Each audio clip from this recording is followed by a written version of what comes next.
Yo, it's Tusai Anime here, and today we're going to dive into one of my favorite themes of the Naruto franchise, and a theme that we're seeing in the Boruto series. I really love making these type of videos when we dive into the lore, characters, and dynamics within the franchise. I've heard on this channel before how fate versus destiny was a major theme in the Naruto franchise, and the same theme that we're seeing play out in the Boruto time skip. The theme that we will be exploring today will be the theme of love. The theme of love has always been a driving factor in the Naruto franchise. I'm not talking about love in the romantic sense. Well, yes and no. Yes in the romantic sense, but also not in the romantic sense. Like friendships, family, bonds. If you paid attention closely in Naruto Part 1 and Naruto Shippuden, you could easily tell that love was a driving factor for so many of the characters in the franchise. It didn't matter if they were a good guy or a villain. Love played a role in their direction of their character. Love that Minato had for his wife, and also for the village, to the point that he sacrificed himself and sealed the Nine Tails within his newborn son to give the Leaf Village a chance to defeat the evil that he just witnessed. The love that Team 7 felt for each other. Naruto stated verbatim, before he met Team 7 he was alone, but once he was on Team 7 they became a family. Sasuke said the same thing before he lunged at Gaara to protect Sakura. Kakashi felt like Naruto, Sasuke, and Sakura were like his children. His heart slowly broke when he fought against Sasuke after the 5 Kage Summit arc. The love that Guy shared for Rock Lee, or the love that Hashirama and Madara Uchiha shared for each other when they became best friends. Naruto and Jiraiya, you get my point. We can even get to the romantic side of things, like Tamari and Shikamaru, Sasuke and Sakura, Naruto and Hinata. To understand the theme of love in the Naruto franchise, you have to understand the definition of love. Love is the strong affection for another arising out of kinship or personal tie. Like I said earlier in the video, love doesn't always have to be romantic. Love itself is such a powerful emotion.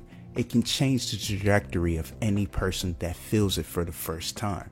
And when one person feels the power of love, they always have the fear of loss, losing that love, which always leads to the dark side of love, which is heartbreak. In life, some people experience heartbreak at early ages, and in a series like Naruto, where the center point, where the conflict in the series revolves around endless war. So your best friend, loved one, or parent can be here one day and gone tomorrow in an instant. Traumatized capitalizes on this trauma, showing us the dark side of love and how it leads to vengeance, obsession, the creation of broken and scarred character. It's the main reason why anybody that watches Naruto will feel every bit of emotion that's conveyed in the series. The emotional struggles of these characters is so relatable to real life. There's no way you can't understand where that character's come from and the steps they taken to the path of destruction to help people understand the character of Kawaki. A lot of people believe Kawaki's actions in the Boruto series is very out of character or uncalled for, but once you understand how this happens a lot in the Naruto series, you will be able to look at his character through a clear lens. Let's follow some examples of characters that fell on the double-edged blade of love. My favorites is Lady Tsunade. Lady Tsunade is the perfect example of a character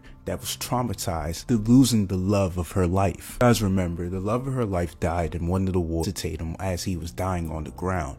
And at that moment, it developed her fear of blood, which was used by Kabuto to search for Tsunade arc. Introduced to Lady Tsunade, we saw the after effects of this traumatic experience and how it took hold of her direction of life. She rejected all her responsibilities, became a reckless gambler and an alcoholic, all because it took Naruto Uzumaki to re-spark that life into her heart, re-spark that hope, which eventually led her to become the Hokage. Another one of my favorite characters is the perfect representation of this is Sasuke Uchiha and everything he went through after he lost his family. If you remember, Sasuke loved and adored Itachi and looked up to him in every possible way and wanted to become a fearless leader of his clan, but that was all taken out the picture when Itachi massacred his clan. We saw how that love turned to hate, which led to vengeance, which confused Sasuke and put him on a path of destruction. Heartbreak led Sasuke down a path to sever any bond that he shared with anyone in his past, a defense mechanism to protect his heart. It's like Lady Tsunade, we see when characters experience this type of pain, they make a lot of bad decisions, going through their cycle of grief. But sometimes love can lead to obsession. You can name a million series where they explore how love can lead to obsession, but there's one character in the Naruto franchise that embodies this concept, and his name is Obito Uchiha.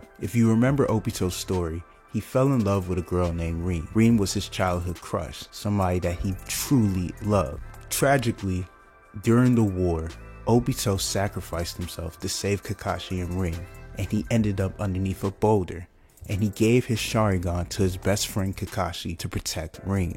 Some years later, Obito met Madara Uchiha, and who he trained under. Madara was in need of a puppet, so he set up Obito to witness Rin's death. Obito, witnessing the love of his life die within his arms, created one of the greatest antagonists that we have ever seen. Obito became the Darth Vader of the Naruto franchise. This heartbreak and the loss of Rin made Obito become obsessed with the idea of creating a world where Rin can exist, a peaceful world. Led Obito to kill his master Minato and his wife Kushina, made their son become an orphan, and created turmoil throughout the shinobi world. This is no different for the character of Kawaki and his motives that led him to seal Hinata and Naruto in his pocket dimension. So let's dive in and let me cook. A lot of people tend to forget that Kawaki was never really a mentally stable character. He wasn't given a loving foundation to grow upon, and from birth he was set up for failure. In Kawaki's backstory, we learned that he was a young child raised in an abusive home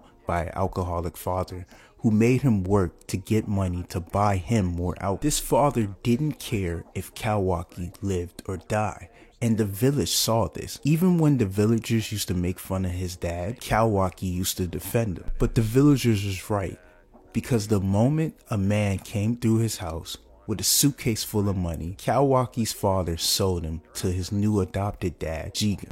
Jigen continued the torture of this young character and continued to abuse Kawaki because Kawaki was his vessel and he needed him to become strong. He told Kawaki to empty himself, become empty, use karma to fill that hole within him. This was the mindset that was drilled into Kawaki for so long. He started to believe it. Kawaki only experienced love 2 times in his life. The first time Kawaki ever experienced the feeling of love is when he was gifted his pet goldfish, a goldfish that Kawaki always wanted. Once Jigen realized that the goldfish filled Kawaki's heart with something other than karma, he started to use it to manipulate the young boy to the point he killed the goldfish, and Kawaki experienced the first heartbreak in his life and the helplessness not to be able to protect something or someone that he loves. Self-consciously, Kawaki made a vow to never let that happen again. The second time Kawaki experienced love was when he was introduced to Naruto Uzumaki, his third adopted father. This was the second time Kawaki felt love,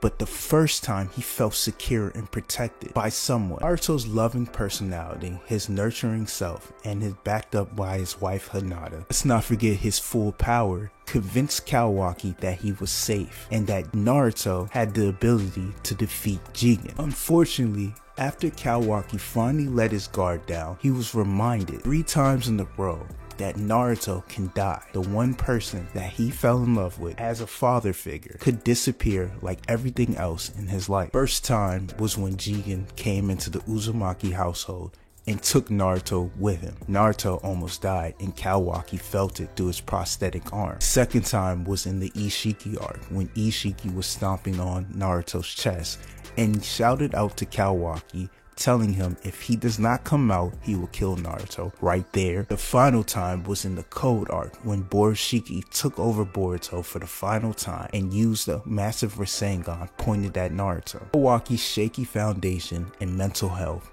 paired with his love when obsessed with goldfish, started to view Naruto as the same goldfish. That was the parallel between Naruto Uzumaki and Kawaki's pet goldfish. Kawaki loved Naruto so much and wanted to protect him. But because of Kawaki, Naruto lost the power of the Nine Tails, making him helpless in a world full of sharks. So Kawaki sealed Naruto in his pocket dimension, putting Naruto in his own glass fishbowl where Kawaki can watch and observe and protect him from anything, even from his own son Boruto. Kawaki's obsession with Naruto is a trauma response to the constant heartbreak that he experienced from his childhood up to his teen years through the hands of his father and his adoptive father Jigen. The feeling of love and security that he felt from Naruto was something that he never wanted to lose, which caused him to go down this crazed path of losing himself. Again, this is something we've seen throughout the Naruto franchise. So when people say Kawaki's just this crazy character and he doesn't care about nobody but Naruto, it really makes sense. You have to look at his childhood up to everything that's taken place in his life in the current events in Two Blue Vortex to understand Kawaki is just acting out his fear to lose something. But when you act out of fear to lose something that you love, you always end up losing it in the end. And that's why the God Tree Clone threats is such an important aspect to Kawaki's character moving forward, because his fishbowl with Naruto and Hinata within it is now threatened to be cracked from the outside by a brand new threat. And the whole point of him putting Naruto in that fishbowl, just like his pet goldfish, was to protect him from any threats, to control the circumstances and the outcomes for Naruto's safety. But at the end of the day, that fear loss has placed Naruto in greater danger outside of Momoshiki. And based off Chapter 8's preview that was just announced, we're going to see this play out very soon. This is for the video. Like, comment, subscribe, and let me know what you think down in the comments. I'm out.